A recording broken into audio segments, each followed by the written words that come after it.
So by the way, my name is Laila and welcome here in Zubik Safari. Now before we start the animal show, we would like to ask for your cooperation because some of the animals that we're going to bring out are quite shy and they need to feel more comfortable with their new surroundings. So please remain seated throughout the presentation and try to minimize any unnecessary noise or movements. You can also take pictures and videos, but please turn off your camera flashes. Are we all good with that?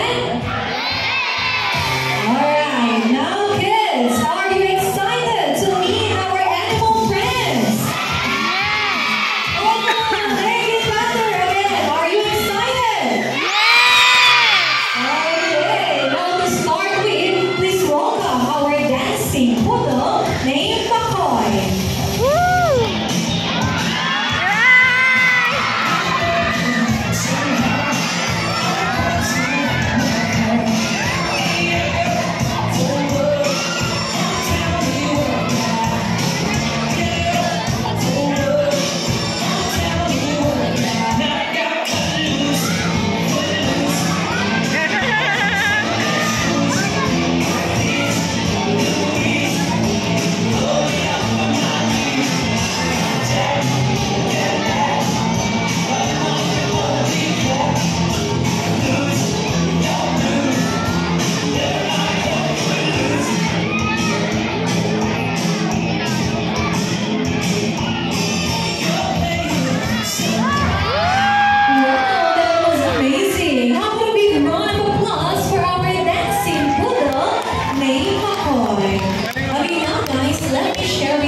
How we train our animals here in the park. Training describes the many ways to look after their physical and mental well-being. We use the system called positive reinforcement training. So whenever animals do a certain behavior that we want them to do, we give them anything they like as a reward. We do not punish, force, or hurt our animals. And in this way, we build the relationship based on trust. Now guys, do you want more? Yeah! Alright, since you want more, please welcome my buddy, and here is Harry. Alright,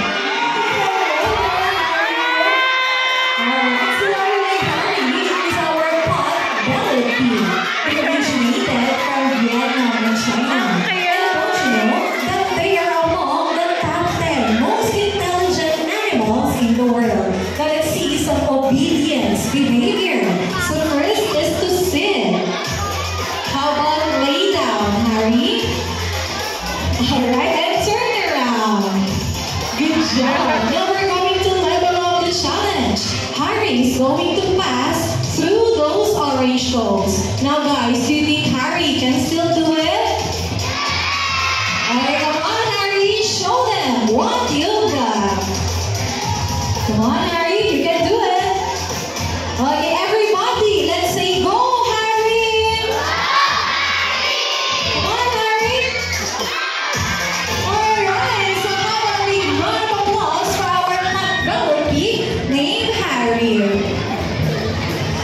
Okay, this time we are on the next part, which is the Animal Encounter Show, where you will meet some of our wonderful animal friends up close and personal. And this time, I'm going to get some volunteers from the audience to assist to join me here in front. Okay, all you have to do is raise your hand and I'm going to pick the volunteer. Okay, but before that, let me share something with you guys. Did you know that here in the Philippines, we have approximately 50,000 animal species and half of it are endemic, meaning you can only find them here in the Philippines. Having a high number of endemic animals only means that we have a unique and diverse ecosystem which contributes to overall global biodiversity. Okay, now kids, can you give me an endemic animal that can be found here in the Philippines? Raise your hand. Who knows? Okay, yes, you Kuya. Do you know any endemic animal that can be found? And you, please stay here on the right side. And you, sir, please stay here on the center. Okay, guys, just stand by.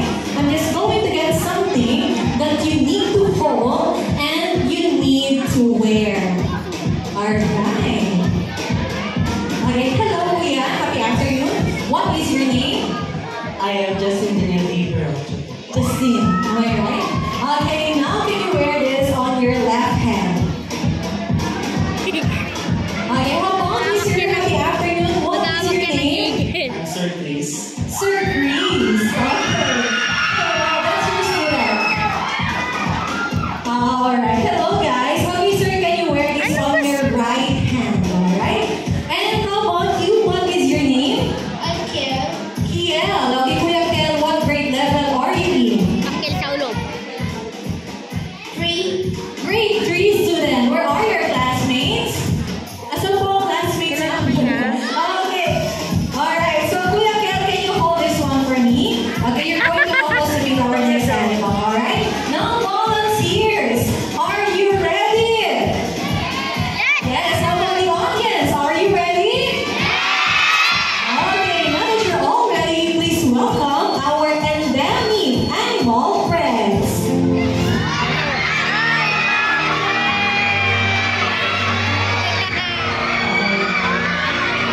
Okay, sir, please. So can you scoot down a bit with your right hand like this? Just relax. Come on, good. And step up slowly. Okay, there you have it. So let's start with this one. So by the way, this is Zoo, our Philippine Scops owl.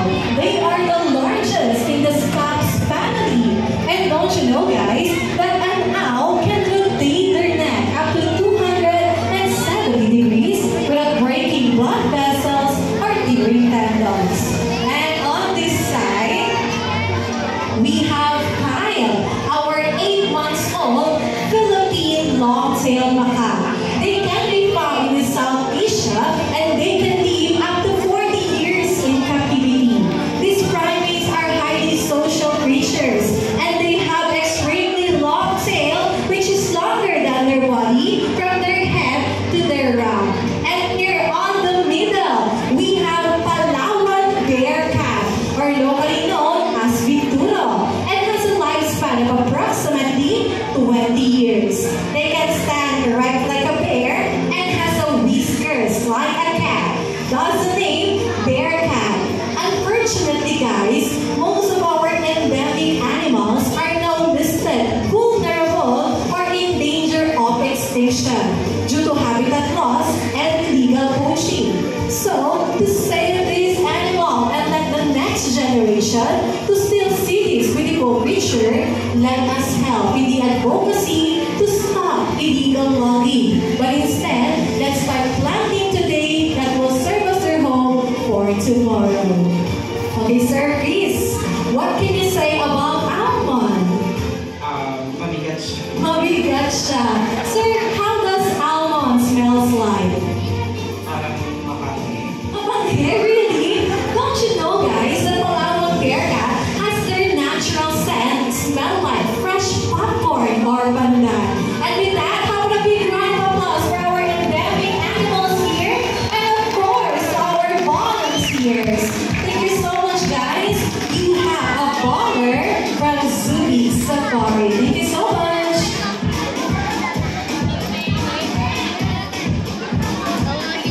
Alright, this time, I will be needing 2 students volunteer. Madali na ikaw. I need one from both, just one, okay? And how about from this side? I just need one. Alright, now are you ready? Yes. Yes, Abagi, are you ready? It's a surprise, okay? Okay, kailangan ko ng kapalit. Substitute, okay? I need one from your group. Sino ba? Sino yung with a black sweatshirt? Come on, to join me here. Okay. Don't be scared, guys. You're safe with us. Our animals are very, very friendly. Alright, come on, to join me here.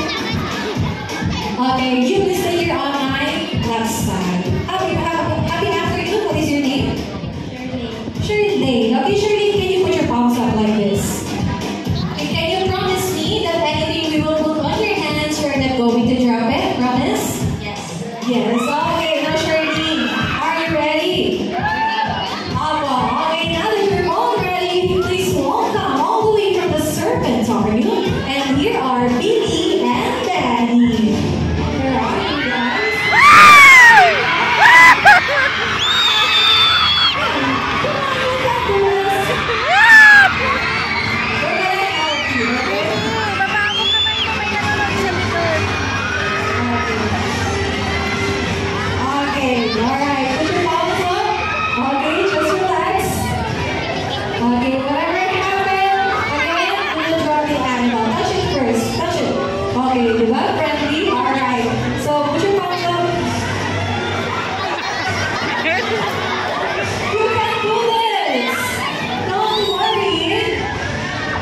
Okay, just relax. Again, do not drop it. You can shout, but you cannot run, okay? Alright, so there you have it. So once again, this is Billy and Benny, our ball pythons. They can grow up to 5 feet long and they can live up to 20 years in captivity. They got their name ball pythons because they love to roll into a ball to protect their head with their bodies. Teacher Dave, your pitch shaking. How does it feel? Alright. How about you, Andrea? What can you say about Billy? Nakakatakot. Nakakatakot. Don't be scared. Billy's super friendly. Alright, so how about a big round of applause for Billy and Benny, our ball pythons, and of course, to my brave student volunteers here. Thank you so much, guys. Teaching. Grade 5. Grade 5, where are they? Hello po. Okay, ma'am, happy afternoon. What is your name? Ma'am Marge. Ma'am Marge, and what grade level are you teaching?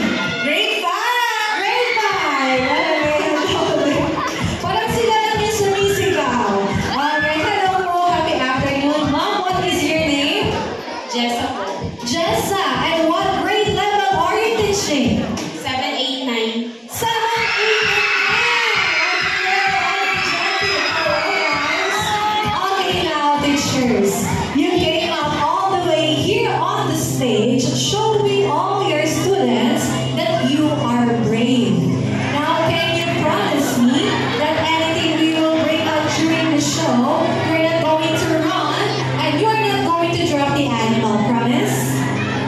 Okay. Now, teachers, can you do me a little favor? Can you look to your students eye to eye? And raise up your right hand like this?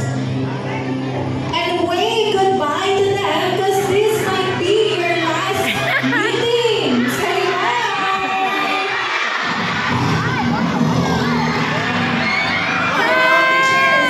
I'm just kidding, but this time it's for real. Okay, now guys, bring out all the mysterious box.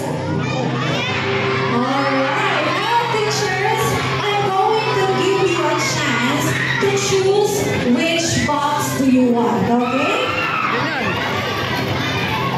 Alright, on the count of 1, 2, and 3, choose your box. You may now go in front of your chosen box. All teachers, choose your box. Choose wisely.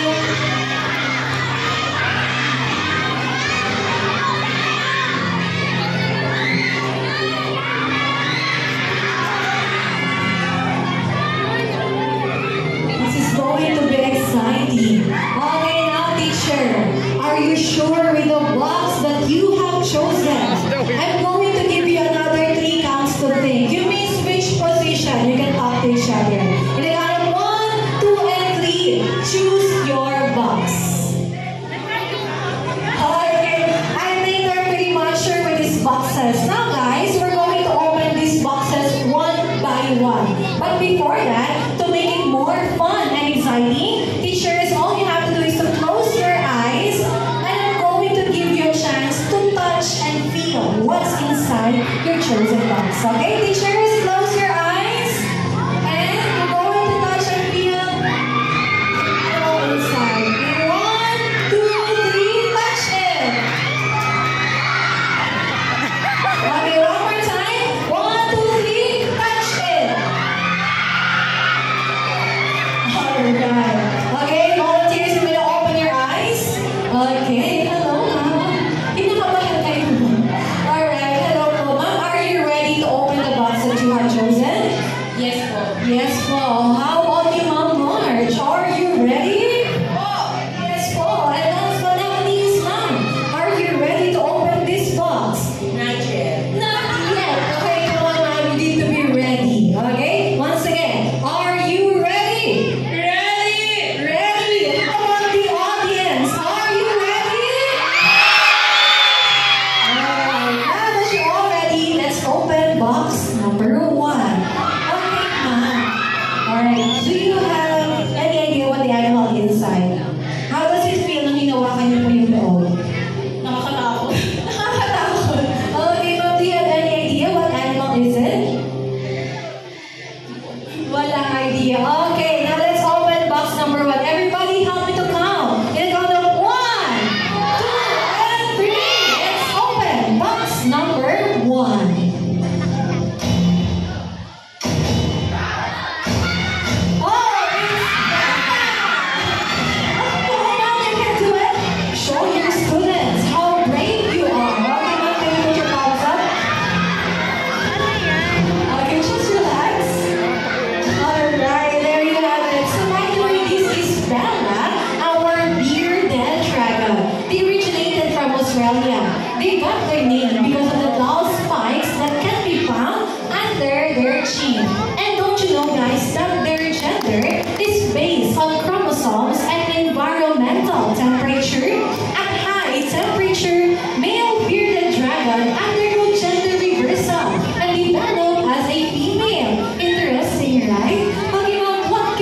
ganda niyo. Ang ganda niya. Thank you so much. Okay, ma'am, please do stand by.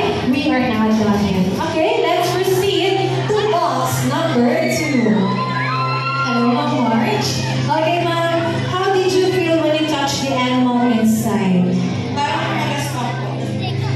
Magaspang and spiky. Do you have any idea what kind of animal is it? Walang idea. Okay, let's open box number 2. Everybody help me to count. In the count of 1, 2.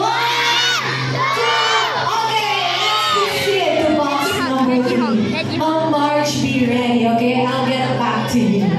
Alright, so let's proceed here on box number 3. Ma'am, can you describe to us what did you feel inside your chosen box? Same din. Parang it's rough and then may spike. Rough and spiky. Do you have any idea what kind of animal is it?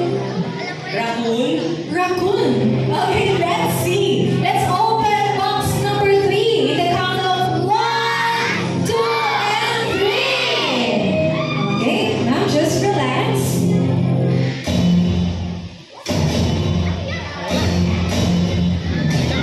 Oh, it's Iggy. Mom, can you put your palms up like this?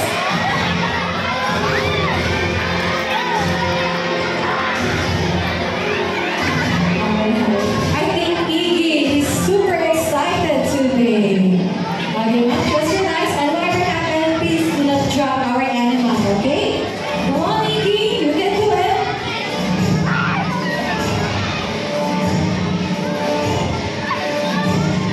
Alright, there you have it. So by the way, this is Iggy, our red iguana. They can be found in tropical areas of Caribbean and Central South America. And they can grow up to 6 feet long. Okay, one more time, Iggy.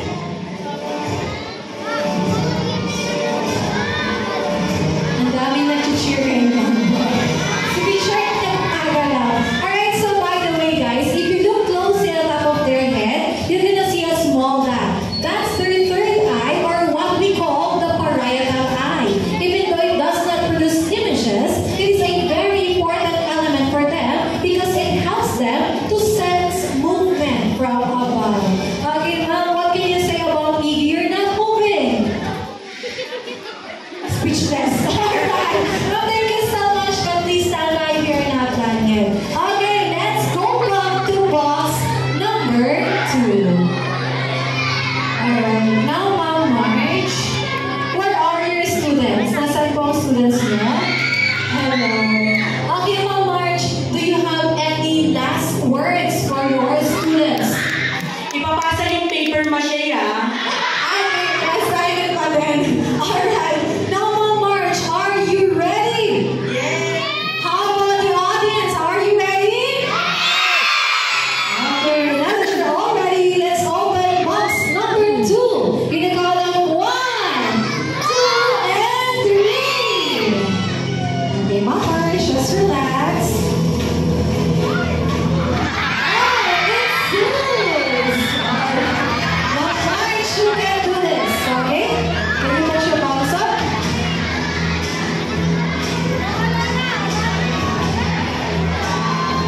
Okay, Ma'am March, just relax.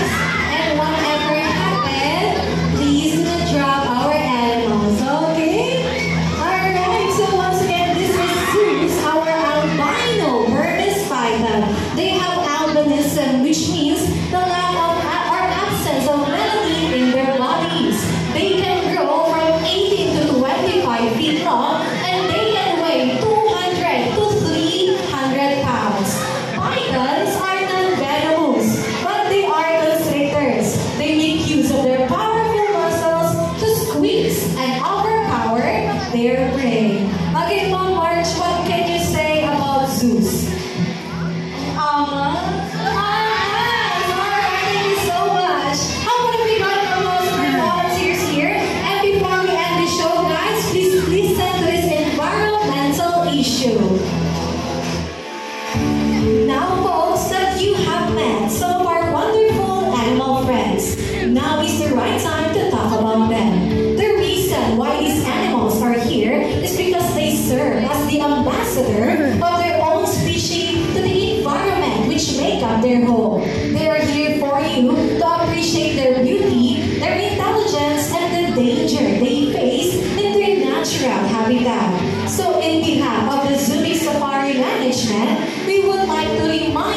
about your contribution to the environment. And that is to reduce, reuse, recycle, refuse, and respect. And also, you can help and support our animal friends by giving donation for their animal enrichment. Just put here their donation box. Any amount is highly appreciated.